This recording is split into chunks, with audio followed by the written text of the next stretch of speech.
Donald Trump's mass global tariffs continues with one of his tariff policies affecting an island full of penguins. Yes, you heard that right. The Trump administration has placed a 10% reciprocal tariff on the Heard and McDonald's Islands, which are external territories of Australia near Antarctica, home to penguins, seals, and glaciers. The islands are entirely uninhabited by humans and only accessible via a 2-week voyage from Perth via a boat. Nowhere on Earth is safe, Australian Prime Minister Anthony Albanese said on Thursday. April Fool's was 4 days ago. Okay, this is real. Now let's go through the rest of Trump's tariffs, which he's dubbed Liberation Day. So as you can see on screen right now, you can see some hefty tariffs, including China and the European Union. The UK with less than EU with 10%. It's quite funny that Israel has 17%. I thought that was funny. Quite surprised. Notably, Russia wasn't on the list, but when asked, White House Press Secretary Caroline Leavitt said this was because existing US sanctions on Russia preclude any meaningful trade, and noting that Cuba, Belarus, and North Korea were also not included. But, as the BBC reports, nations with even less trade with the US, such as Syria, which exported $11 million of products last year, according to UN data quoted by Trading Economics, were on the list. Now, Taiwan, I think that's a wild one because if you don't remember, Joe Biden stopped the import of chips from Taiwan. These chips are basically essential to technological development. Biden's reasoning was national security. Whether you believe that or not, well, But his response, I think, was a good policy. It was build them in the US. He created hundreds of thousands of high-paying jobs. And then Trump got in and he ripped that up, proving that he doesn't care about American jobs. But now he slapped tariffs on Taiwan. It's economic terrorism. Trump isn't doing these policies based on sound economics. So what is the purpose of the administration starting a global trade war? So obviously the ideology comes from Trump did talk about this, by the way. This is not just necessarily something new. He's actually been recorded talking about this, I think, either since the 70s or the 80s. Not that he's the greatest economic mind, but tariffs can be used as a good thing. They can be used to obviously protect certain industries, which isn't a bad thing, right? So if you there was this whole thing with like Canada and like dairy tariffs, right? It's fine for Canada to protect its dairy industry, so they put tariffs on the US so that zone doesn't get flooded with American dairy. So in those issues, it's fine, right? You might want to tariff other car companies potentially as well to make sure that your industry and your jobs in your country is protected. These types of things are fine, but what Trump is doing, this economic terrorism, it's just stupid and ridiculous. Using tariffs to protect industries is something that's quite normal, but to use it to try and bring back industries, yeah, there might be some jobs here and there that might come back because the cost is just simply more effective. But most of the time, it just simply doesn't make sense, right?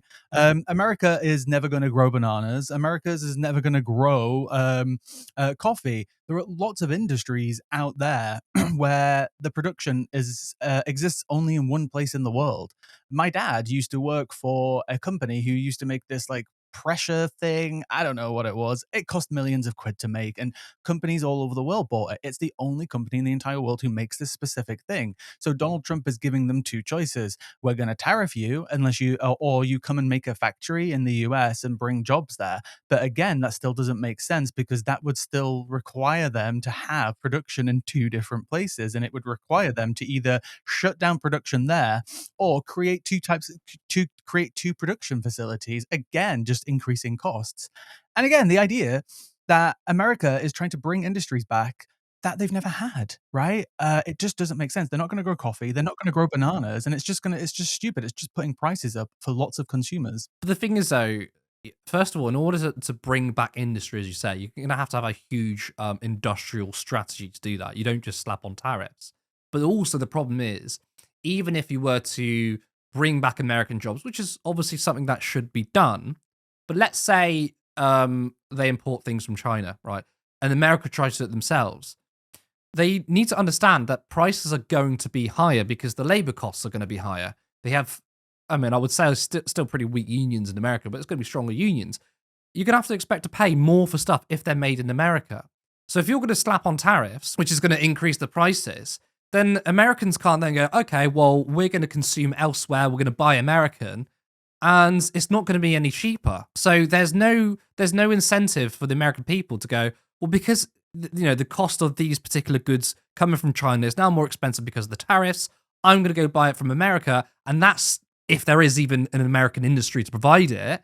They're still paying more for it because again, higher labor costs, which you should be paying more because I think that someone's making something for you. They should have a living wage. Yeah, exactly. And that's the stupidest part of this. There are things that can be made in America that could be made that aren't being made, which might not affect the costs necessarily, but for so many products, it will be, right? If you're going to be importing a t-shirt from Vietnam or Bangladesh or China, wherever it might be, and it costs 50 cents to make it there, but then in America, it costs, I don't know, $2, that the cost of production goes up, fourfold. So you have a choice between just simply paying for a product, which is now tariffed at what's China's tariff? Did they put it up to like 60% or something? I can't remember. Oh no, like they said that they got tariff 60 something percent, which we'll come to obviously later, but the actual tariff is like 37%, I think. So either way, you're just putting the price of the product up either way. It just does not make sense because there are countries out there who just make things so cheaply that even if you bring them to America, you're still putting up the prices massively because the cost of labor, the cost of resources, and this just disrupts loads of supply chains as well. Um, and this is probably one of the worst parts of what Trump is doing, right? Because if you're a country who's just been slapped with a 20-30% tariff, what can happen now is that those countries are going to look for somewhere else to either sell their stuff or buy other things from, which are going to disrupt other supply chains. And we had this after the Ukraine war. A lot of people don't remember this, but I think it was Egypt who bought something like 80 to 90% of its wheat from Ukraine. And because these supply chains were so messed up, because suddenly all these tariffs and all these sanctions and stuff were on, and then supply chains were disrupted. You had other countries then trying to buy more wheat from different places, and it massively inflated the prices for a lot of poor countries beyond a reasonable amount of inflation. I think Egypt's price of wheat went up by something like 2 to 3 times the original cost just in the space of like a year. So there's so many unforeseen consequences of what Donald Trump has done. He's not going to bring back the industries that he wants, and plus, he's kicking tons of people out of the country, right?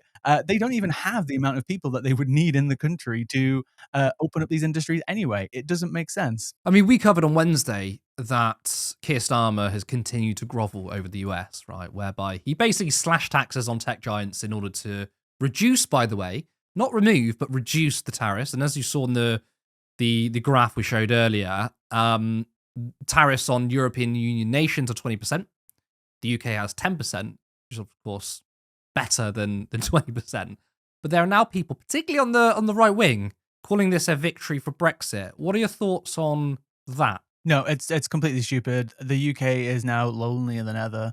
We've put ourselves in a position where we're outside of the trading bloc that we used to be in, and we still don't have the best relationship with them necessarily. Made slightly better recently by Starmer, with some credit in terms of the things that's happening with issues around defense in Ukraine. However, we've now got these extra 10% tariffs, 25% tariffs on car manufacturing. 1 in 8 cars that we produce in the UK go to America. So that's 1/8 of our entire car manufacturing industry. 10,000, I think it's 10,000 jobs Yeah, yeah. are at risk in the car manufacturing It's quite a business. lot of jobs.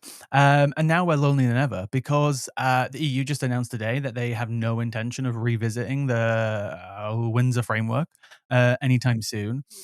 We have this scraping for a deal with America, which, by the way, the idea that we couldn't have a trade deal with America even when we were in the EU, because that's not how the EU works. They don't exclude you from trading with anyone else. You can still have individual trading deals. There's no reason why we couldn't live in an alternative reality where we were still in the EU and we also had a trade deal with America. We can have all of these things. Now we have Yeah, none of them. the thing is that the reason why we didn't have trade deals with America was because it wasn't worth Yeah. it. Because obviously having a frictionless trading bloc. Look, I understand the sentiment of being angry at the European Union.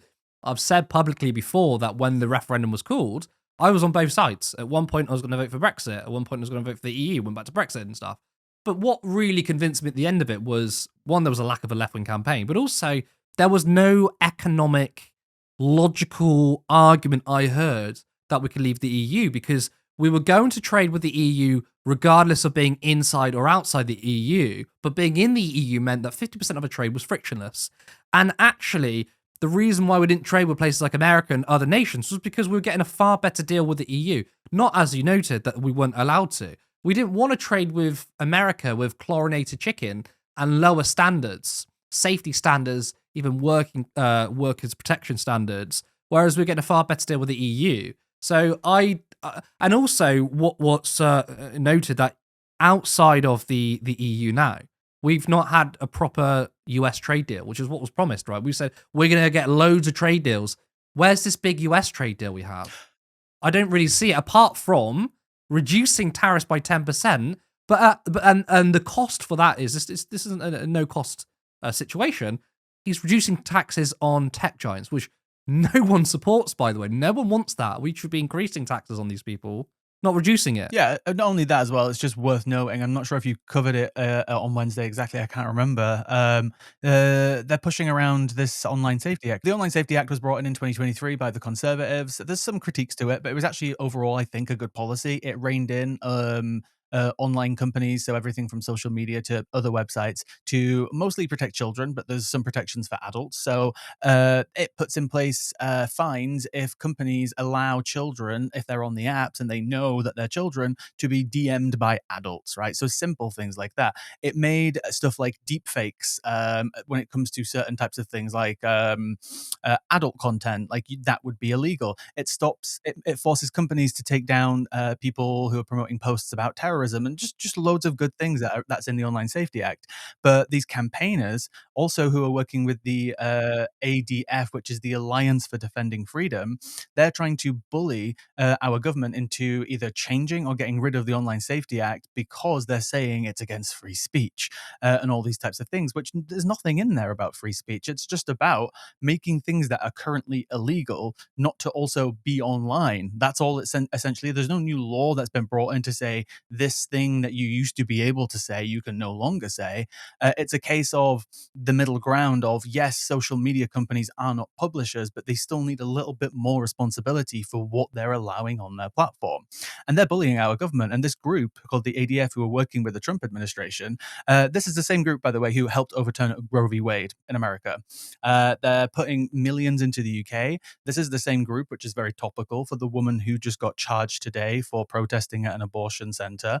They're using her as a weapon. They're funding her legal fees. And they're coming after abortion. And this same group, by the way, also endorses Nigel Farage. Just saying. To go back to the other point as well, why would we want a trade deal with America? They have just been bullying their two closest trading partners, right? Mexico and Canada. Trump keeps going on about NAFTA. It was the worst deal ever, yada, yada, yada. And then he redid the deal the last time he was in office. And now he's back saying it's a terrible deal. So why would we do a trade deal? I'm so glad you brought up NAFTA. Right. So one of the biggest issues of the 2016 campaign between Hillary Clinton and Donald Trump was NAFTA and other trade deals, which were trade deals where basically we shipped I say we as I'm American, whereas the Americans shipped millions of jobs abroad. It basically ripped up any sort of corporate accountability. These were terrible trade deals, which the Democrats and Republicans both supported. It was completely bipartisan. And Hillary Clinton was on the campaign trail saying, NAFTA's amazing. This is really, really good. And Donald Trump, even in 2016, was reaching in just slightly into economic populism. He was saying that NAFTA is a disaster, just like Bernie Sanders was saying. All these trade deals are shipping American jobs away. Now, obviously, those of us on the left at the time were saying, he's lying. This guy's a billionaire who represents the corporations and the billionaire class, right? They love these trade deals. He tapped into something that people felt. They were sick and tired of establishment policies. And of course, Donald Trump won the election. Now we're seeing the exact same policies that he's attacked the Democrats, Hillary Clinton, the so-called establishment on. He's doing the same thing because he was never against NAFTA. He was never against all these trade deals. He probably just wants more favorable trade deals with the corporations. He probably thought they didn't go far enough. Yeah, so as well, because this is the most important point of it, because your original question right at the beginning is like, why is all this being done? And we need to finish off that point. So Canada and again Mexico got bullied by Donald Trump. He said, "Do these things as I'm going to put tariffs on you." They did them. He still put tariffs on them. So this isn't necessarily just about just getting something that's fairer. It's about getting something that's unfair. So you mentioned Israel earlier as well. I was following Israeli media about this, and Bezalel Smotrich, the very horrible man who is the finance minister in Israel, immediately alleviated all tariffs on all American products coming into the country. They did this like the day before the tariffs were coming in. um, and it just shows you, like, again, it's not even necessarily about getting a fairer deal, because they're pulling up this idea that they've been treated unfairly. It's not that. They just want to get and use their economic power and their military power to bully people and bully countries into just getting everything cheaper for them, essentially. That is all that they're doing. They just want to bully everyone so they can use their economic power and just try and make America great again and make America rich again, while everyone else in the entire world suffers, because they're allowed to collect tariffs, they're allowed to collect income taxes from all this trade, but they want no barriers between anything that they send to these other countries. That's essentially what they're trying to do. And as you said, Starmer, 800 million quid, digital tax, bye-bye. You've got Smotrich in Israel saying, "Oh, I'll get rid of all tariffs immediately. I'll get rid of all tariffs immediately." And then Vietnam trying to do the same again today. So he's getting essentially what he wants from some countries, and everybody else loses out in the meantime. It's just all about making America rich, and even though they don't really need it, because they're still the richest country in the world. Well, the big problem here, though, because he's a throwback to like early colonial mindset, which is that we need to be the only player in town. We need to basically pillage every other country and use the resources for our own gain. The problem, though, is, and as we kind of pointed out earlier, one country can't manufacture and export everything. You have to import some stuff.